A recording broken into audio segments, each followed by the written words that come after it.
Welcome to Gospel Truth with Andrew Wommack, a teaching ministry that focuses on God's unconditional love and grace. We have a better covenant upon better promises, and we have a better relationship with God. We were at such a desperate place that Andrew, it was like life. It was just life that was coming from the television. And every area in our life has been turned right side up. And now, here's Andrew. Welcome to our Thursday's broadcast of the Gospel Truth. Today I'm just about to the end of my series on The War is Over. That's what this book is. That's what all of these teachings are, CDs, DVDs, English, Spanish. And I've been teaching on this for 5 weeks.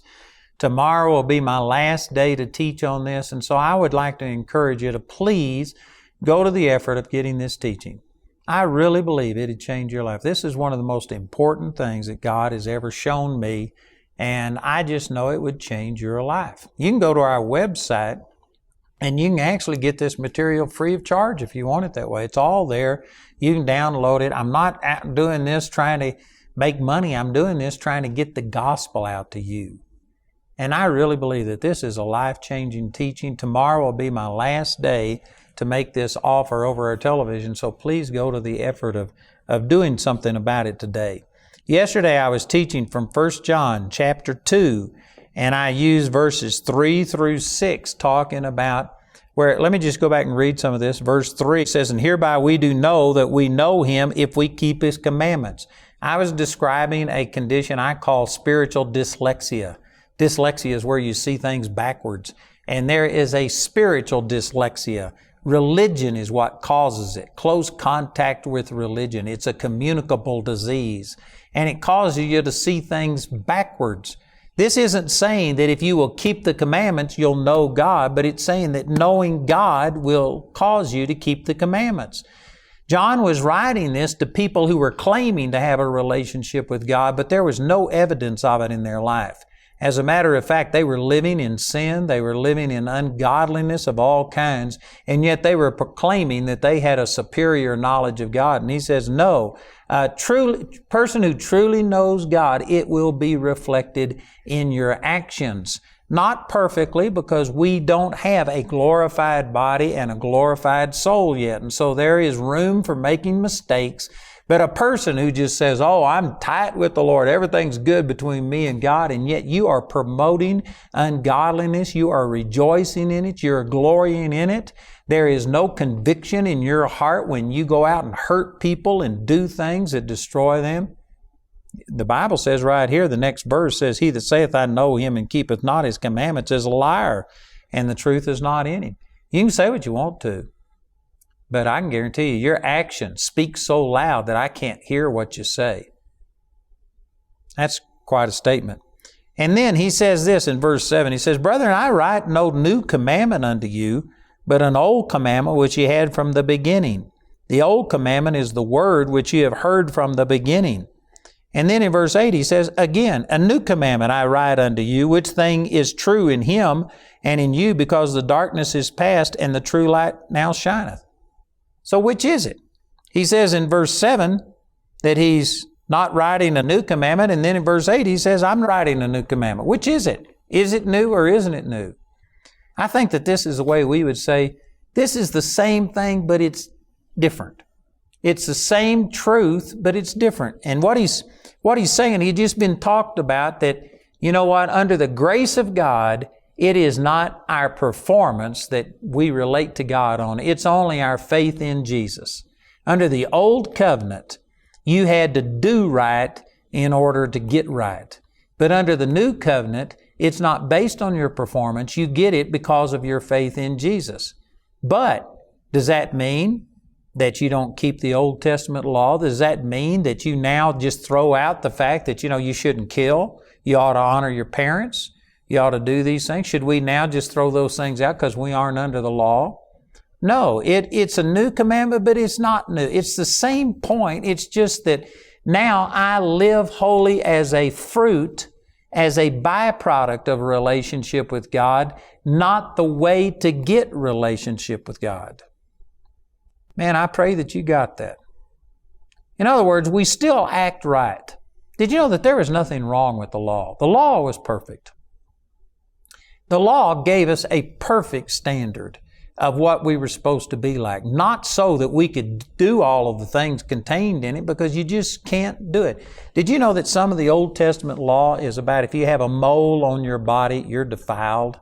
I think that's around Leviticus chapter 20 when it's giving the qualifications of the priest.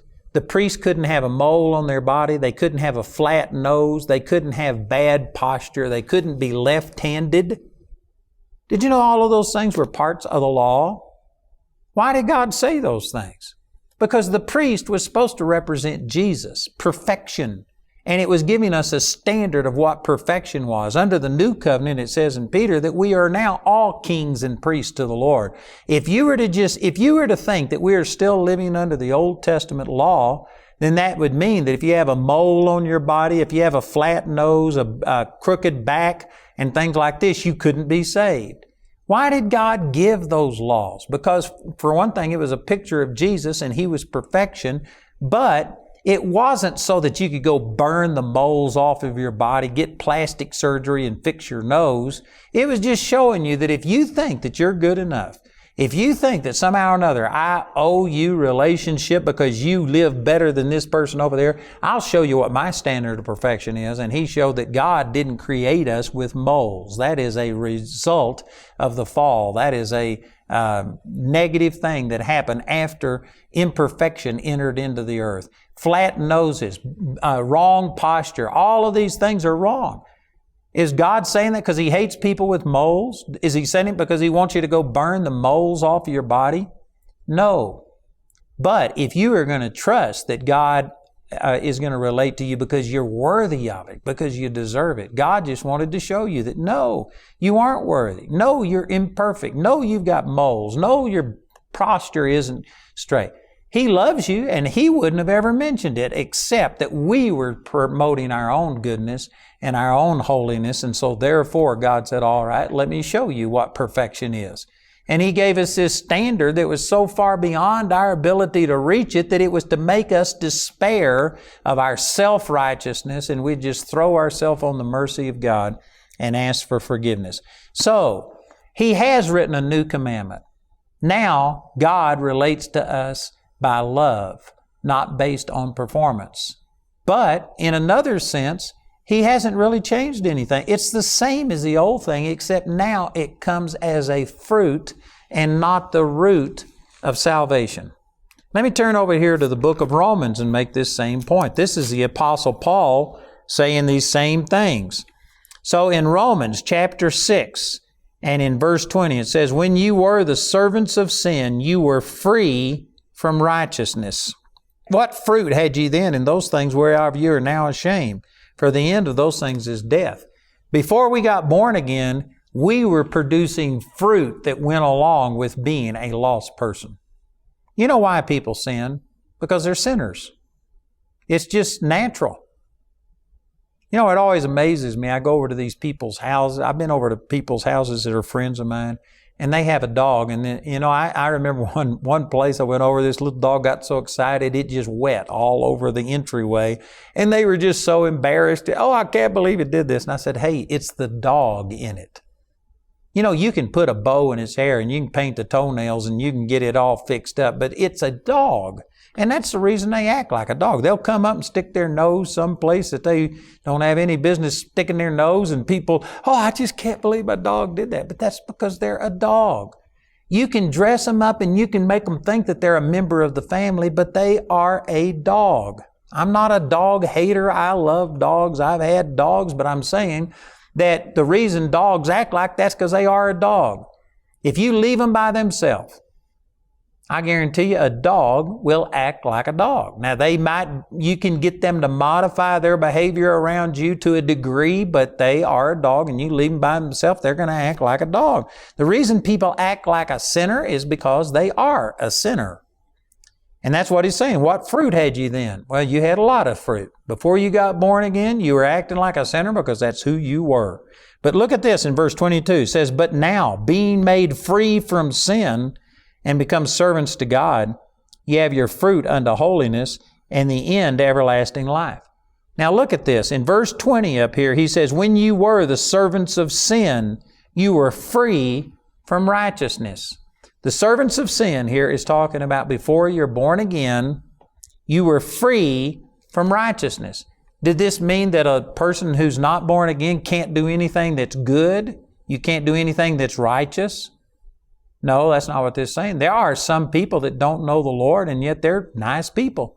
They treat other people nicely. They help people across the street. They do things. This is not saying that a person that doesn't know the Lord can't do anything good. But what it is saying is that that goodness that a lost man does doesn't change his nature. He is by nature a sinner, and your goodness can't make you good. But then in the 22nd verse, look at this. If you accept that point, then in the 22nd verse, the exact same terms are used, but now they're reversed. In verse 22, it says, but now being made free from sin, and you become servants to God, you have your fruit unto holiness, and the end to everlasting life.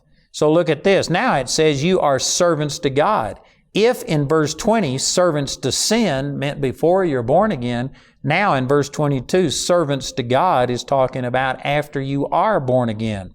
And in the same way that in verse 20, before you were born again, you could do good things, but those good things wouldn't change your sinful nature. Now it's saying in verse 22 that if you are born again, you are made free from sin.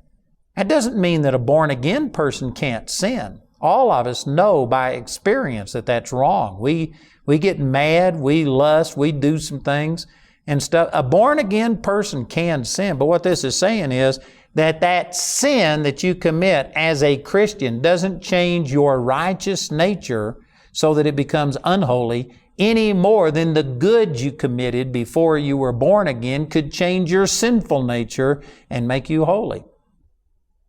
It's like a coin. A coin has two sides to it. If you're going to accept one side, if you're going to accept that your goodness can't change your sinful nature, then you have to flip that thing over and accept the opposite truth, and that is that your sin can't change your righteous nature once you've been born again. And notice it says here in the 22nd verse that you have your fruit unto holiness and the end to everlasting life. Holiness is a fruit and not a root of salvation. Man, that is huge. And this is exactly what 1 John is talking about. All of those verses that I've been dealing with for the last few days. It's just saying that when you truly are born again, there will be fruit that comes. You know, just like if you plant a plant, not every seed is going to produce like if you plant a tomato seed. Not every tomato seed is going to produce the exact same size, the exact same thing, but they will all be tomatoes. The fruit will be tomatoes. And likewise, if you've got the seed of God planted on the inside of you, there is a growth process in the Lord. Not everybody is going to be as fruitful as somebody else. The parable that Jesus gave in Mark chapter 4 showed that there were some 30, some 60, and some 100-fold return. And so there is a growth process, and we aren't all identical, but if you are truly born again, you should be producing the fruit of holiness that comes out of that. And there's a lot of people that or just sit there and they'll say, oh yeah, I'm born again and I have a relationship with God, and yet there is zero fruit of it. You know, I had a man come to me one time and he claimed to be a Christian. And anyway, I won't go into all the details, but he actually sang in gospel quartets. He was a leader in the Christian realm, but he was acting very, very ungodly. And I had talked to him about it. And anyway, he came around the corner one time, saw me. He started to walk away, but then he stopped and he came up and he said, Wommack, you don't think I'm saved, do you? And I said, you know, I don't know if you're saved. I said, that's between you and God. I can't evaluate whether you're saved, but I said, if I was a fruit inspector, there's not enough fruit in your life of being saved to convict you. If you were arrested for being a Christian, there wouldn't be enough evidence to convict you. And God used that to show this man that he didn't really have a right relationship with God, and he got born again and later on went on to be a pastor of a church. But I'm saying there's a lot of people that just think that they're Christian because of whatever. I've actually witnessed to people before and say, "Are you a Christian?" And they say, "Well, of course I am." And I say, why? What makes you think you're a Christian? And I've had them pull coins out of their pocket before and say, right here, it says, "In God we trust." You are not a Christian because you have a coin in your pocket that says, "In God we trust," or you have that printed on your currency in your wallet. You are not a Christian because you are a non-Buddhist, a non-Muslim, a non-Hare Krishna, Hare Ram, or something like that, and by default you're a Christian.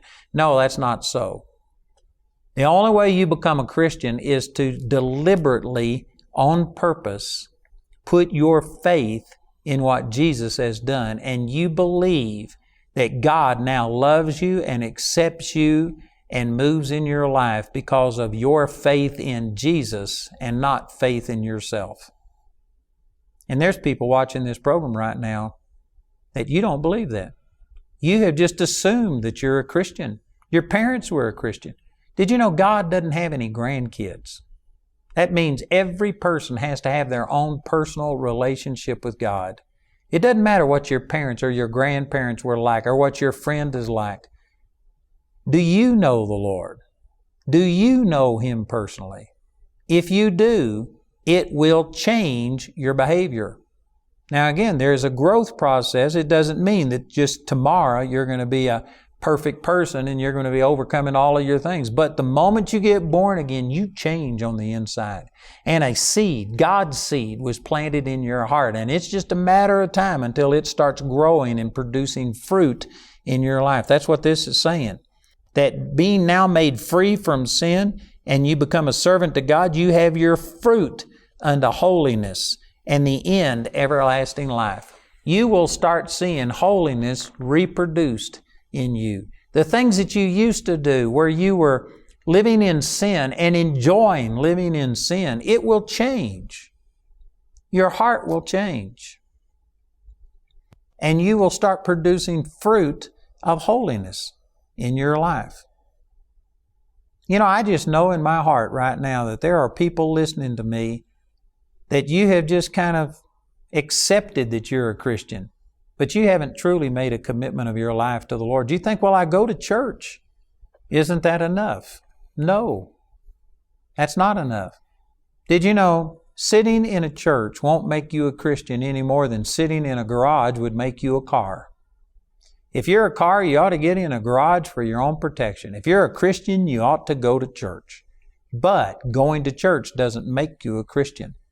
Just accepting a certain standard of belief systems doesn't make you a Christian. It's all about a personal relationship with Jesus. Jesus paid for your sins, and He wants to change you at the heart level. That's what He said, that you must be born again. You were born into this physical world. You have to be born into a relationship with God. It's not just acknowledging God. The Bible says in James chapter 2 and verse 19, you believe that there's one God? You do well. The devils also believe and tremble. But won't you know, O vain man, that faith without works is dead? That is a really sarcastic statement. It's just basically saying, you believe that there's a God? Well, you hadn't done anything the devil hasn't done. The devil believes, and he even trembles at the name of God. It's not a matter of just acknowledging that He exists. It's a matter of committing your life to Him, submitting your life to Him, turning your life over. It says in Romans chapter 10, verse 9, if you will confess with your mouth the Lord Jesus and believe in your heart that God raised Him from the dead, you shall be saved. You have to make Jesus your Lord. That doesn't mean that you're promising that I'll never make another mistake, I'll never sin again, because you can't fulfill that. But you do have to be willing to give control of your life to Him. Now, He's gracious, and when we mess up, He's kind and gracious to us, and there's love and mercy from God. But a person who has never made Jesus their Lord, has never wanted Him to dominate and control them. They are just going to use Him as a fire insurance policy so that I won't go to hell, but I'll go to heaven. But while I'm here, I'm going to live like the devil. I'm going to enjoy whatever I want. Well, I doubt seriously that you've ever been born again. When you get born again, there is a change that's taken place, and that's what this is talking about. You are now made free from sin, and you have your fruit unto holiness. there is a change that takes place in your life. Christianity is a relationship with the Lord, not just a set of do's and don'ts, not just a dogma. Did you know that there's religions in this world? The Muslims, they have all of these doctrines. They pray 5 times a day. They go through all of these things, but they don't have a relationship. You know, I've had Mormons, I've had Jehovah's Witnesses and people like that come by my house, and they have doctrines and they can argue things with you. But you know what I do? Every time I turn it around to a relationship. And I start saying, man, I know that God is real because He's alive. He speaks to me, and I start telling them the things that He's done in my life, how He's touched me. And without exception, you can shut those people down because they don't have a relationship. They got a doctrine. They got a dogma, but they don't have a relationship. True Christianity is all about relationship with God, not just rules. It's a person. Salvation is a person. It's Jesus coming and living on the inside of you. And when that happens, He changes you. And there is fruit that happens. Again, we are in the process of growing, and it's not like automatic, instantaneous fruit. But there is a process that begins. And I know that there's people watching right now. I'm kind of off of where I was, and I believe that the Lord has led me over here to talk to some people that you profess yourself to be a Christian, but there is no real change in your heart. You haven't been born again. You aren't changed on your core level. You are trying to change your behavior. You're into behavior modification, and you're trying to adapt your performance to a certain set of rules. But that's not the way that true Christianity is. True Christianity isn't just changing your behavior out here, it's changing your heart. And once your heart changes, then your behavior changes as the byproduct of relationship with God, not the way to get relationship with God. There's a huge difference between those things. And I know that there's people watching this program right now that you know that there's a God. You believe that Jesus is the Son of God, but you've lived your life independent of Him. And God is speaking to you through me and telling you that you can have this relationship. It's just like that verse says, Romans 10:9. All you have to do is confess with your mouth that Jesus is your Lord. Mean it in your heart. It's not just magic. You don't just say the words, you mean it.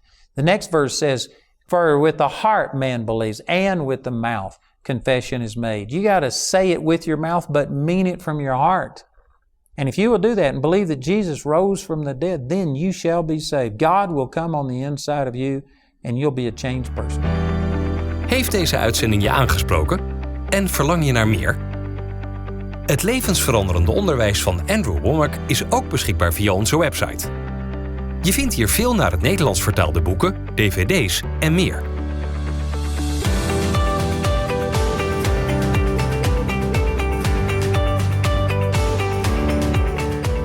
Er zijn ook veel Nederlands ondertitelde video's beschikbaar op ons YouTube-kanaal. Kijk op andrewwommack.nl.